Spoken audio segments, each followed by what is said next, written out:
दोस्तों, मैं Shubham Jain, my mission Udaipur.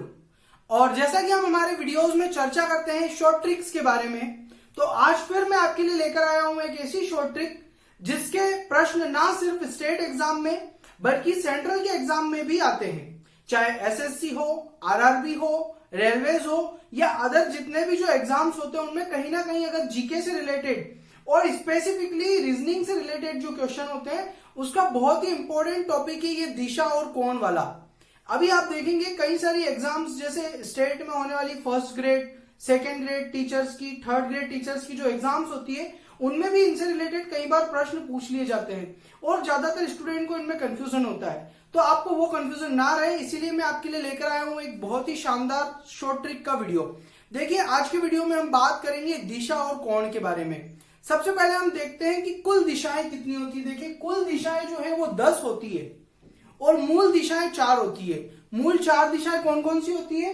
उत्तर, दक्षिण, पूर्व और पश्चिम। ये जो है हमारी मूल 4 दिशाएं होती है। कुल दिशाएं 10 होती है, जबकि पेपर पे हम सिर्फ 8 दिशाओं को ही दर्शाते हैं। अब आप कहेंगे ये कैसे? मैं आपको बता देता हूं। देखिए, यहां मैंने बता रखा है उत्तर, दक्षिण, पूर्व, पश्चिम। ये जो हमारी 4 मूल दिशाएं होती है, उसके अलावा इनके बीच में जो उत्तर और पूर्व के बीच में उत्तर पूर्व, दक्षिण और पूर्व के बीच में दक्षिण पूर्व, दक्षिण और पश्चिम के बीच में दक्षिण पश्चिम और उत्तर और पश्चिम के बीच में उत्तर पश्चिम।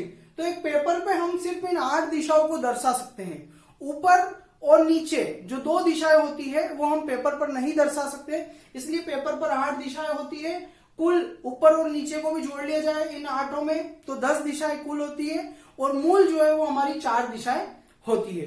तो ये है दिशाओं के बारे में। अब आता है कोण। जो प्रश्न अक्सर एग्जाम में पूछे जाते हैं कोणों पर, आपसे पूछ लिया जाएगा वायव्य कोण किस दिशा में बनता है या उत्तर और पूर्व के बीच में बनने वाला कोण क्या कहलाता है। ये जो कोण होते हैं ये हमारे वास्तुशास्त्र में भी बहुत ज्यादा इंपॉर्टेंट होते हैं। वास्तुशास्त्र में इनका बहुत ज्यादा महत्व होता है।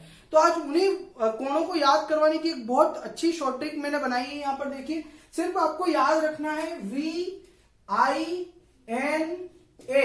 वीणा। ये वीणा याद करते ही आप चारों कोणों को बहुत इजीली, अगर आपको ये वाला स्ट्रक्चर याद है तो चारों कोण आप बहुत इजीली और कभी भी नहीं भूलेंगे अपनी लाइफ में। ये देखिए, मैंने यहाँ लिख रखा है सबसे पहले V, फिर I, फिर N, फिर A। ये वीणा। अब आप कहेंगे वीणा क्या है? देखिए, V से होता है वायव्य कोण। वायव्य कोण, जो वायव्य कोण बनता है उत्तर और पश्चिम दिशा के बीच में। I से होता है ईशान्य कोण। ईशान्य कोण, ये ईशान्य कोण बनता है उत्तर और पूर्व दिशा के बीच में। इसके बाद आता है हमारा आग्नेय कोण। A से होता है आग्नेय कोण। आग्नेय कोण बनता है दक्षिण और पूर्व के बीच में। और N से बनता है नैऋत्य कोण। नैऋत्य कोण, और ये नैऋत्य कोण बनता है दक्षिण और पश्चिम के बीच में। इस तरीके से एक छोटी सी वीडियो में आपने बहुत इंपॉर्टेंट टॉपिक को क्लियर किया है। रीजनिंग में अगर आप देखेंगे तो ज्यादातर प्रश्न जो है वो इन दिशाओं से संबंधित आते हैं। अब उनमें आपको ध्यान रखना है हमेशा जो दिशा का स्ट्रक्चर होगा वो यही रहेगा, चाहे प्रश्न आपके पास कुछ भी आ जाए। अगर वहां दक्षिण, पश्चिम, उत्तर, पूर्व के बारे में बात की गई है तो वो सभी दिशाएं जो है वो इस प्रकार से रहेगी। ये जो कोण है उत्तर और पूर्व, इसके बीच में 90 डिग्री का एंगल बनता है। ध्यान रखिएगा, एक दिशा के बीच में 90 डिग्री का एंगल बनता है।